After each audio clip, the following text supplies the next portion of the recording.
They see my disability, I see my ability.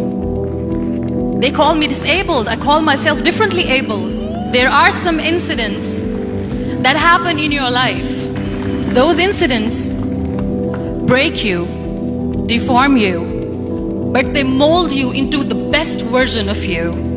And the same thing happened to me. I was 18 years old when I got married. My father wanted me to get married. And all I said was, if that makes you happy, I'll say yes. And of course, it was never a happy marriage.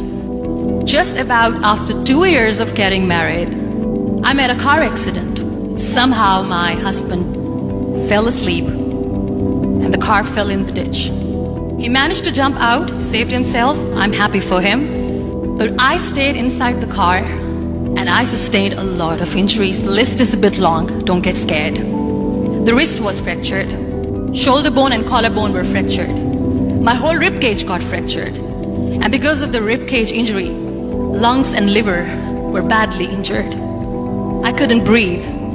I lost urinary bowel control. That's why I have to wear the bag wherever I go. 3 vertebrae of my backbone were completely crushed, and I got paralyzed for the rest of my life. I finally ended up in a hospital where I stayed for 2.5 months. I underwent multiple surgeries. One day, doctor came to me and he said, well, I heard that you wanted to be an artist, but you ended up being a housewife. I have a bad news for you. You won't be able to paint again because your wrist and your arm are so deformed, you won't be able to hold a pen again. Next day, doctor came to me and said, your spine injury is so bad, you won't be able to walk again. Because of your spine injury and the fixation that you have in your back, you won't be able to give birth to a child again. That day, I was devastated. I asked my mother, why me? And that is where I started to question my existence. Why am I even alive? And that is where I realized that the words have the power to heal the soul. My mother said to me, this too shall pass. God has a greater plan for you. I don't know what it is, but He surely has. And in all that distress and grief, somehow or the other, those words were so magical that they kept me going. One day I asked my brothers, I know I have a deformed hand, but I'm tired of looking at these white walls in the hospital and wearing these white scrubs. I'm getting tired of this. I want to add more colors to my life. I want to do something. Bring me some colors, bring me some small canvas. I want to paint. So the very first painting I made was on my deathbed, where I painted for the very first time. It was not just an art piece or just my passion. It was my therapy. And then I was discharged and I went back home. And I went back home and I realized that I have developed a lot of pressure ulcers on my back and on my hip bone. I was unable to sit. There were a lot of infections in my body, a lot of allergies. So doctors wanted me to lie down on the bed straight for not 6 months, for not 1 year, for 2 years. I was bedridden, confined in that one room, looking outside the window, listening to the birds chirping, and thinking maybe there will be a time when we'll be going out with the family and enjoying the nature. That was the time where I realized how lucky people are. That is the time where I realized that the day I'm going to sit, I'm going to share this pain with everyone to make them realize how blessed they are, and they don't even consider them lucky. That day I decided that I'm going to fight my fears. We all have fears. Fear of unknown, fear of losing people, fear of losing health, money. We want to excel in career, we want to become famous, we want to get money. We are scared all the time. So I wrote down one by one all those fears. And I decided that I'm going to overcome these fears one at a time. You know what was my biggest fear? Divorce. I was trying to cling on to this person who didn't want me anymore, but I said no. I have to make it work. But the day I decided that this is nothing but my fear, I liberated myself by setting him free. And I made myself emotionally so strong that the day I got the news that he's getting married, I sent him a text that I'm so happy for you and I wish you all the best. And he knows that I pray for him today. Number 2 was, I won't be able to be a mother again. And that was quite devastating for me. But then I realized there are so many children in the world, all they want is acceptance. So there is no point of crying, just go and adopt one. And that's what I did. People think that they will not be accepted by the people because we, in the world of perfect people, are imperfects. So I decided that instead of starting an NGO for disability awareness, which I know will not help anyone, I started to appear more in public. I started to paint. I decided that I'm going to join the national TV of Pakistan as an anchor person. And I've been doing a lot of shows for the last 3 years. I became the National Goodwill Ambassador for UN Women Pakistan, and now I speak for the rights of women, children. We talk about inclusion, diversity, gender equality, which is a must. Every time I go in public, I always smile. It's always a big toothy smile on my face, and people ask me, don't you get tired of smiling all the time? What's the secret? I always say one thing, that I have stopped worrying about the things that I have lost, the people that I have lost. Things and people who were meant to be with me are with me. And sometimes, somebody's absence makes you a better person. Cherish their absence. It's always a blessing in disguise. Live your life fully. Accept yourself the way you are. Be kind to yourself. Be kind to yourself. I'll repeat, be kind to yourself, and only then you can be kind to others. Love yourself and spread that love. Life will be hard. There will be turmoils, there will be trials, but that will only make you stronger. So when you accept yourself the way you are, the world recognizes you. It all starts from within.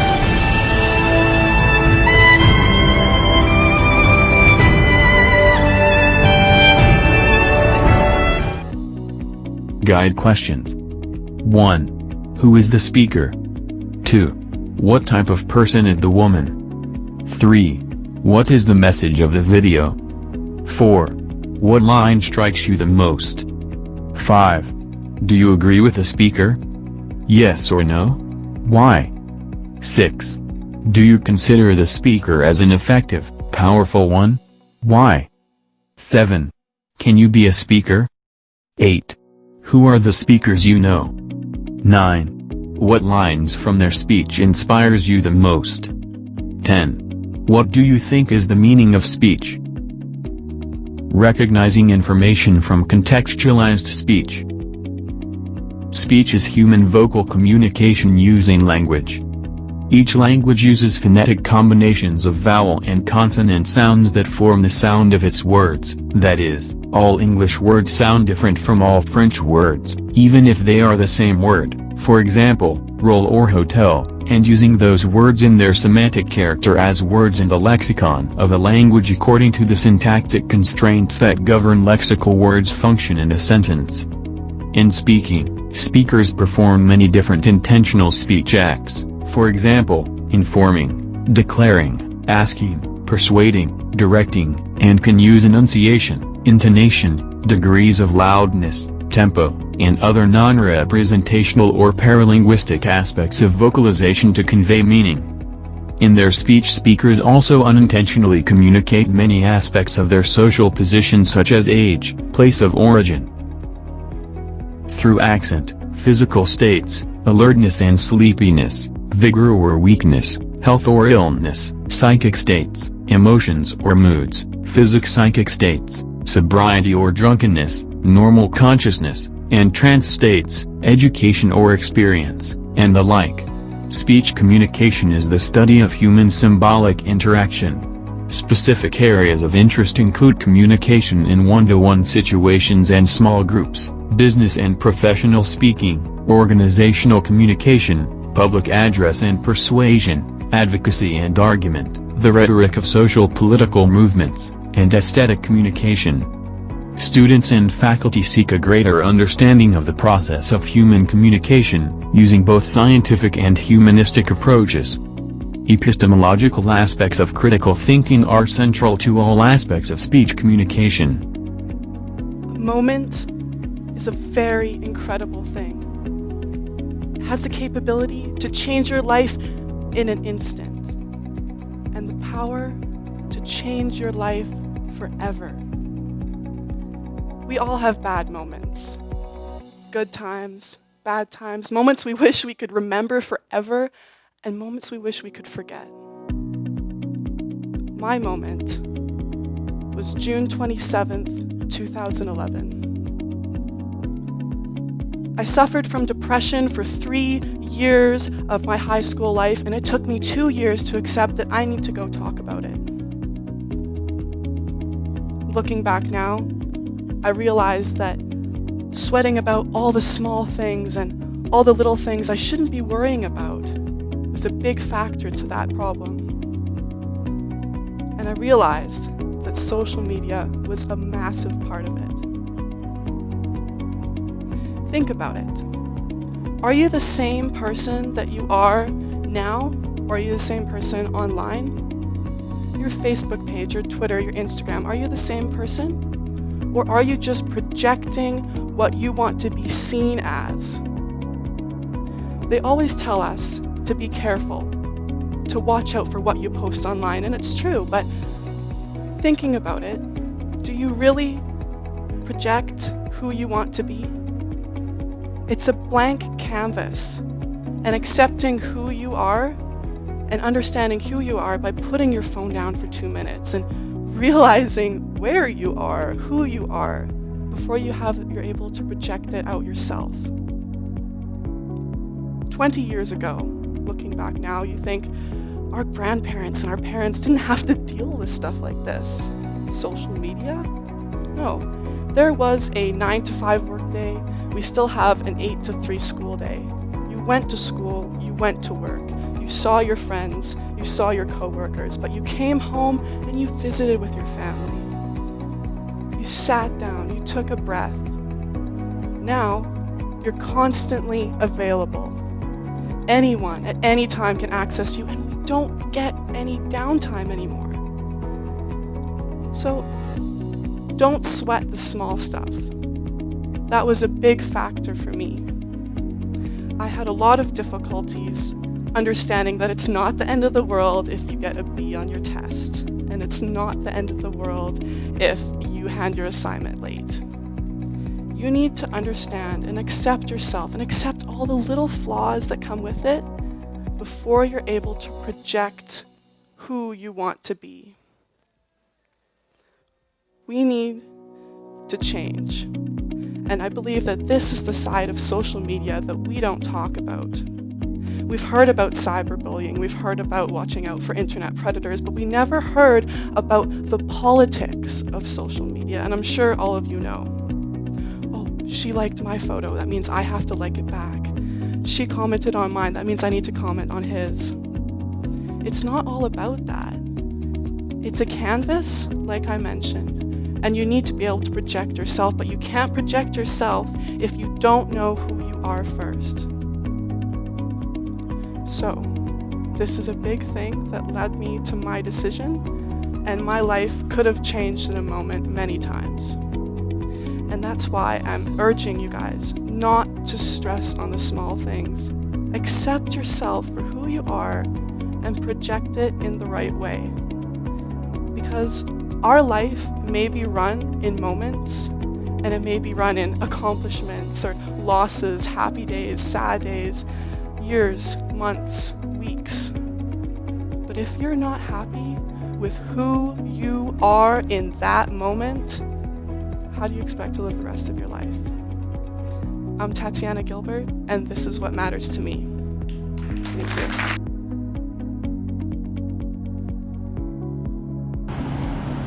I would like everyone here to close his or her eyes and imagine a situation. You and your Grandpa Joe are at the zoo, observing animals. All of a sudden, while the monkeys are screeching, Grandpa Joe collapses while holding his chest. You drop to the ground to see if anything is happening to him, and you don't know what's going on. In a couple of minutes, Grandpa Joe dies, and there is something that you could have done to save him. So what can you do in a circumstance like this? The answer is one simple acronym, CPR. CPR, also known as cardiopulmonary resuscitation, is an emergency medical process which you use on people who have cardiac arrest. Your main goal in CPR is to keep the victim alive until medical support can help you. In my speech today, I would like to teach you the basics of CPR, so if a situation like this arises, you will be prepared. The first step of CPR is to survey the scene. When you survey the scene, you need to make sure things are safe for both you and the victim. If you're on a road and there's cars passing by, you need to go onto a safer location so neither your victim nor you get injured. If your victim is in the water, you need to take him out of the water and on land so he does not drown, and so you're actually able to perform CPR on him. Once you know that the victim is in a safe place, you move on to the next step, which is check for responsiveness. To check for responsiveness, you should shake the victim lightly, call his name, and rub your knuckles on his chest. For example, if this was Grandpa Joe, we would go like, Grandpa Joe, Grandpa Joe! And he doesn't respond, so we need to move on to the next step. The next step is calling 911. When you call 911, you need to make sure that you give them as much information as possible so they are able to help you. You also should never hang up on the operator first, because if you do, they might not have all the information that they need to come to the rescue. Also, if there are other people around, you should have them call 911 and tell them what to do, so you are able to move on to the next step more efficiently and quicker. The next 3 steps have an acronym known as CAB, or CAB. The first letter for that is C, and you do compressions. To do compressions, you put your hand out so you see your palm, and then you wrap it around your fingers. You locate the lower breastbone on the person and put your hands there. You need to do 30 compressions at a rate of 100 compressions per minute. The depth of the compression should be at least 2 inches. So if this was Grandpa Joe, this is what would happen. And you should also count aloud when you do it, so you know what number you are at. 1, 2, 3, 4, 5, 6, 7, 8, 9, 10, 11, 12, 13, 14, 15, 16, 17, 18, 20, 21, 22, 23, 24, 25, 26, 27, 28, 29, 30.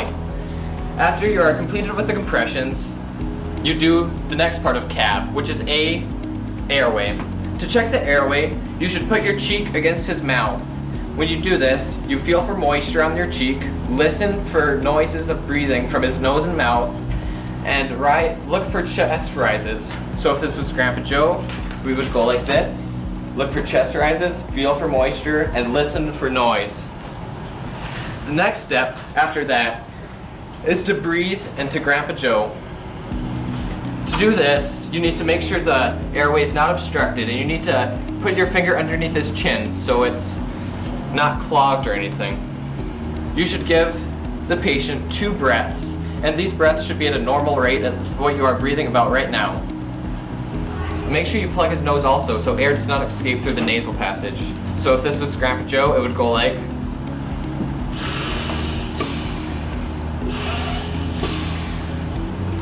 after you're completed with the breath part, you go back to compressions and you repeat compressions, breath, until the medical providers arrive.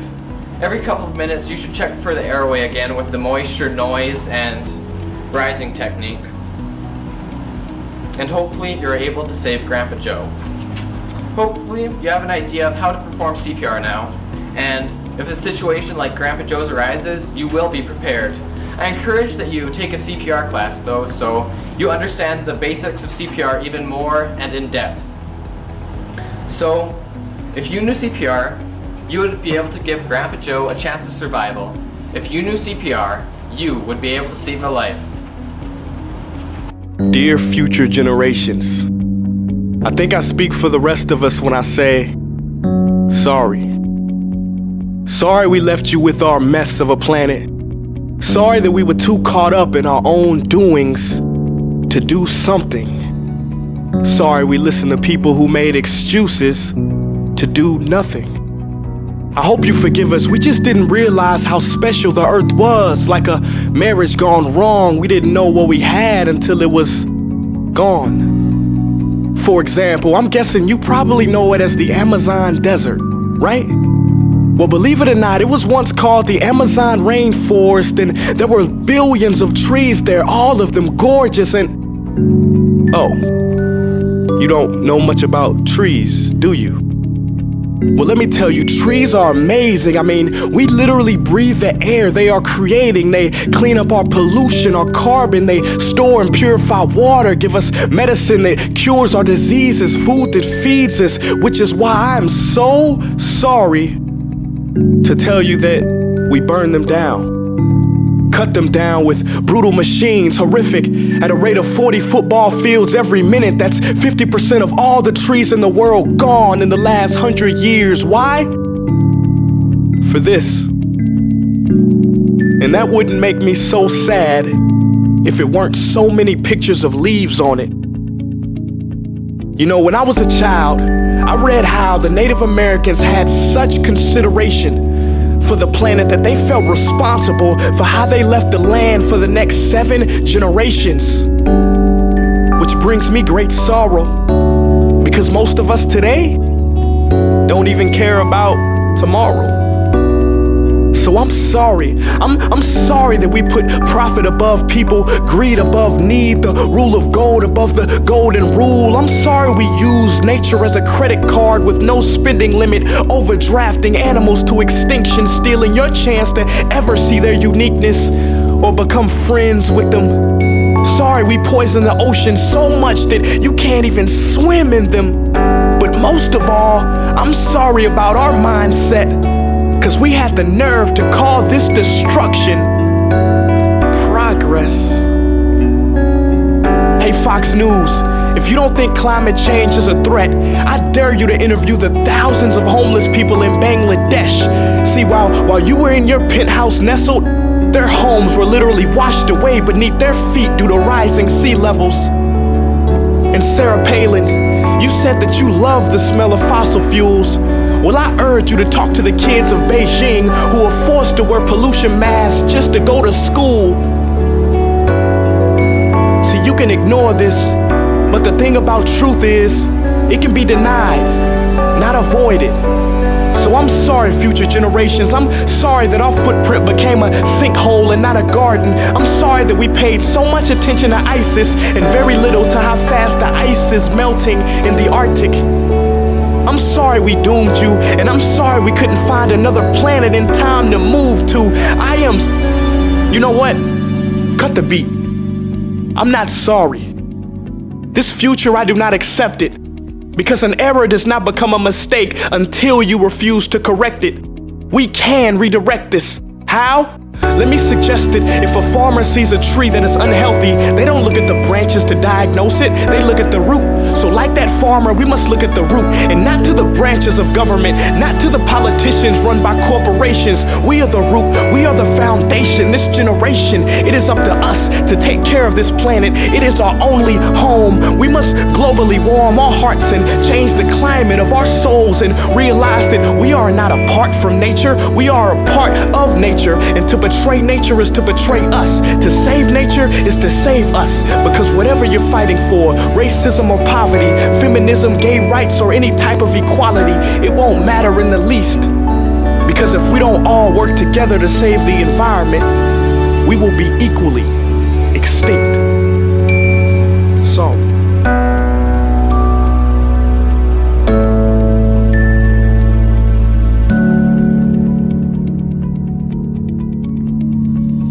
Hey guys, for the past several weeks, I've been here in Africa, the heart of Africa, witnessing the horrific destruction of the rainforest, which inspired me to write this piece. Why are forests being destroyed at such an enormous rate? For this. Today we live in a world where destroying trees makes you money.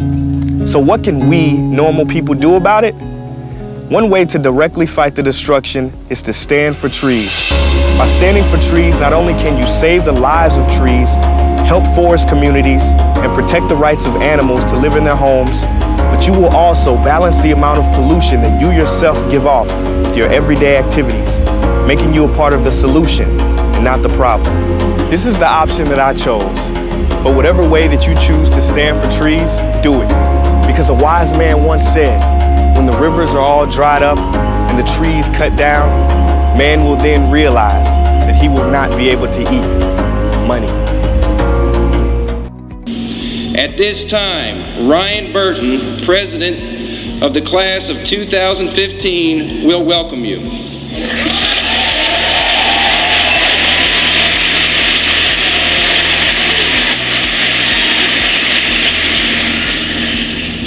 Good morning, everyone.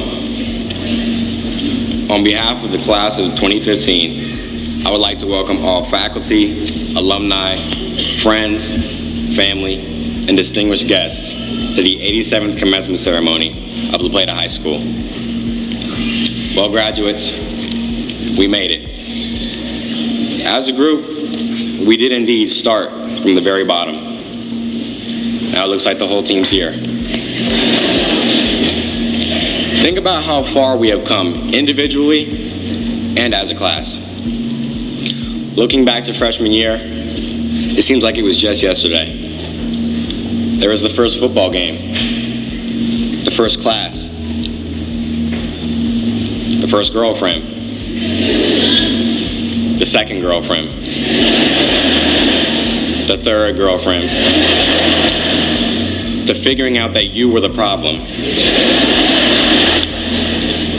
Yet, our hearts prepared and we grew physically and mentally. Think about the music and fashion trends that we lived through and all the different dance moves that were created. You had the jerk, the Dougie, the whip. Does anyone remember that song, Friday by Rebecca Black? Now we have a song called Tuesday. It's funny how things change. This class of 2015 has undoubtedly been one of the most successful and outstanding classes in La Plata High School's history.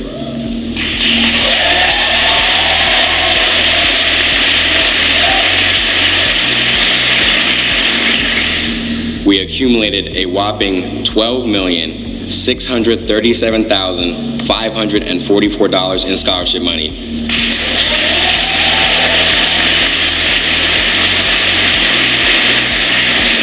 In our years at La Plata, our athletic programs brought home 10 SMAC titles, 9 regional titles, and 3 state titles.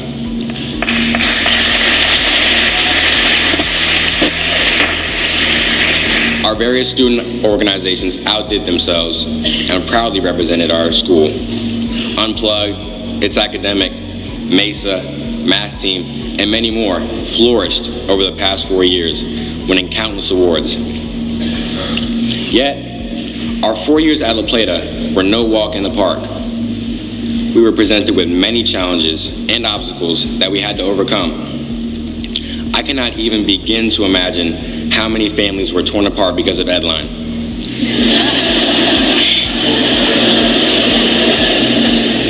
Every student has experienced his or her fair share of disappointment and upset, including me. I'll never forget the day I saw the Spider-Man movie for the first time. I leapt off the couch and said to my mom, when I grow up, I want to be Spider-Man. She looked at me and said, Ryan, grow up, you graduate next week.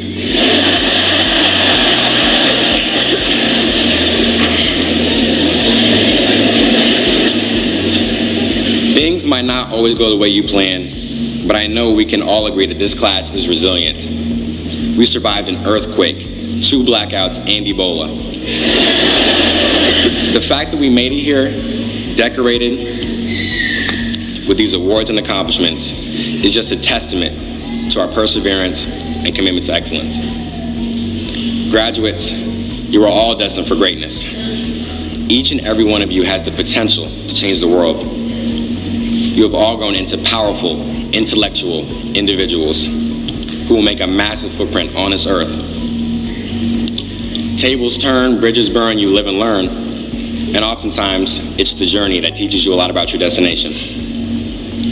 So as we part ways, equipped with priceless knowledge, we embark on a life sure to be filled with challenges and success. Street poet and philosopher Drake once said, "Oh well, I guess you lose some and win some, long as the outcome is income. You know I want it all, and then some." While the idea of material success does influence our lives heavily, I ask that you follow your dreams and do what makes you happy. Class, strive to be the best version of yourself. Fly through the turbulence and live life because you are a warrior. Be phenomenal or be forgotten. Congratulations, class of 2015.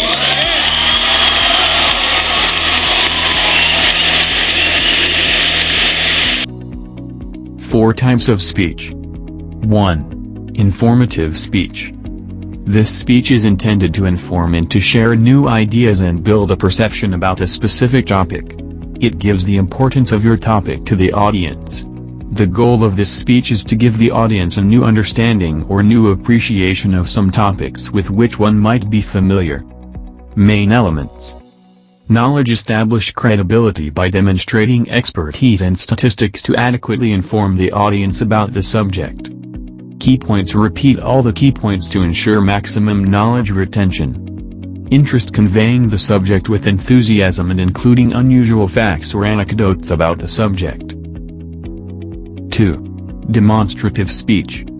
Is written to explain and show people how to do something. This might involve using various types of visual aids or handout to ensure the effectiveness of the instructions. Main elements. Instructions. Providing clear and concise instructions on how to complete a task. Task breakdown. The task be broken down in logical format, step by step. Key points must be emphasized including any safety issues. 3. Persuasive speech.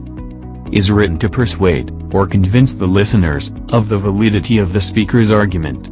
This might involve persuading someone to change their opinion or at the very least take into account some elements that have not really been considered before. Main elements. Credibility. Establish credibility by demonstrating expertise, evidence, and knowledge of the subject, presenting facts, statistics or quotes together with any personal experiences to make the audience believe in what you are saying. Passion. Conveying the subject with enthusiasm, passion, and conviction to appeal to the emotions of the audience. 4. Entertaining speech. Is one whose sole purpose is to have the audience enjoy the presentation. The purpose of entertaining speech is not to educate, inform, or inspire. It is to make the audience smile, relax, and maybe even laugh their heads off. How to make a speech entertaining. Tell jokes. Dramatize anecdote. Tell funny stories. Tell a scary stories.